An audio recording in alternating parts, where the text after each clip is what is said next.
आज जेडीयू कार्यालय में राष्ट्रीय कार्यकारिणी की बैठक होनी है, जहां इस बात की संभावना है कि नीतीश कुमार को पीएम कैंडिडेट के तौर पर ऐलान किया जा सकता है। लेकिन उससे ठीक एक दिन पहले यानी बीते शुक्रवार कल बीजेपी ने जेडीयू को एक बड़ा झटका दिया है। जेडीयू के कई विधायक बीजेपी के पाले में चले आए हैं, यानी कई विधायकों ने जो जेडीयू से थे उन्होंने बीजेपी का दामन थाम लिया है। जी हां, आप बिल्कुल सही सुन रहे हैं। बता दें कि मणिपुर में जो 6 में से 5 विधायक जो जेडीयू के थे उन्होंने बीजेपी का दामन थाम लिया है। तो जहां एक तरफ नीतीश कुमार बीजेपी को लेकर एग्रेसिव हैं, पीएम मोदी पर निशाना साध रहे हैं, वहीं अब बीजेपी जो है एक के बाद एक नीतीश कुमार को झटके दे रही है। आपको बता दें कि इससे पहले भी जब महागठबंधन की सरकार विश्वास मत पिछले दिनों हासिल कर रही थी, उस वक्त भी अरुणाचल प्रदेश में जेडीयू के एक विधायक ने बीजेपी का दामन थामा था।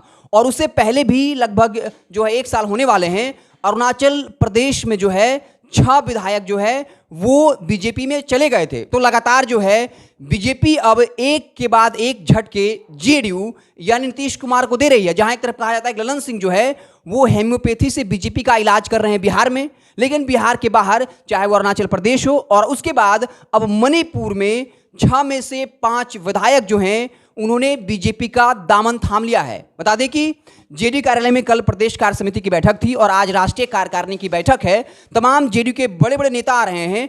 जेडीयू कार्यालय में तमाम पोस्टर लगाए गए हैं, जहां इस बात का संकेत दिया जा रहा है कि नीतीश कुमार 2024 में पीएम के तौर पे जो विपक्षी दल है उनके तरफ से पीएम के उम्मीदवार होंगे।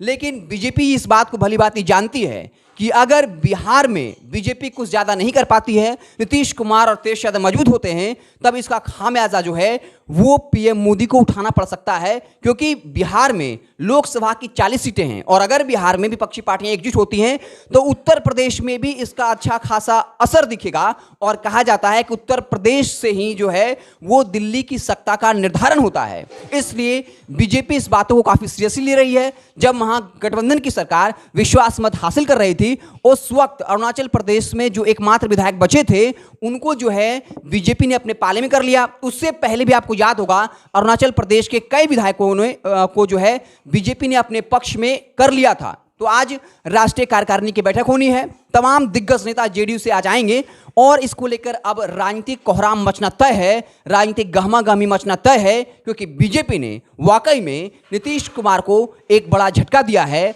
अब ललन सिंह किस तरह का हेम्योपैथी इलाज करेंगे, लेकिन जो बीजेपी है उसने सीधे जो है वो ऑपरेशन कर दिया है। तो इस वक्त की बड़ी खबर है, जेडीयू में बड़ी टूट। जेडीयू के कई विधायकों ने बीजेपी का दामन थामा, बीजेपी के पाले में चले गए। कुल जो मणिपुर में जेडीयू ने जो है 6 सीटें जीती थी, उसमें से 5 विधायकों ने बीजेपी का दामन थाम लिया।